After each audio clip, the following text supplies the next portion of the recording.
கோவை பெரியநாயக்கன் பாளையம் காவல் நிலைய பகுதியில் வசிக்கும் 55 வயது மதிக்கத்தக்க பெண் ஒருவர் நரசிம்மநாயக்கன் பாளையம் சாலையில் நடந்து சென்றபோது அடையாளம் தெரியாத நபர் இருசக்கர வாகனத்தில் அவரின் பின்னால் வந்து கழுத்தில் அணிந்திருந்த 4.5 சவரன் தங்க சங்கிலியை பறித்து சென்றுள்ளார்.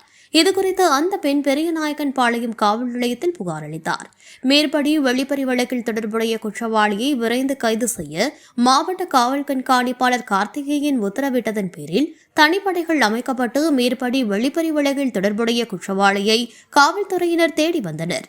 இந்நிலையில் நாமக்கல் மாவட்டத்தைச் சேர்ந்த மணிகண்டன் என்பவர் வீரபாண்டியில் உள்ள பூங்கா அருகே இருசக்கர வாகனத்தில் செல்லும்போது கீழே விழுந்து வலது கையில் முறிவு ஏற்பட்டு தனியார் மருத்துவமனையில் சிகிச்சை பெற்று வருவது அறிந்த காவல்துறையினர் மருத்துவமனைக்கு விரைந்து விசாரணை செய்ததில் மேற்படி நபர் பெரியநாயக்கன் பாளையம் காவல் நிலைய வெளிப்பறி வழக்கில் தொடர்புடையவர் என்பது தெரியவந்தது. அவரை கைது செய்து விசாரணை செய்ததில் அவர் மீது அவினாசி பாளையம், பல்லடம், திருப்பூர், ஈரோடு, திருச்செங்கோடு, கோவில்பாளையம் மற்றும் பெரியநாயக்கன் பாளையம் ஆகிய காவல் நிலையங்களில் திருட்டு, வழிப்பறி போன்ற பல வழக்குகள் இருப்பது தெரியவந்தது.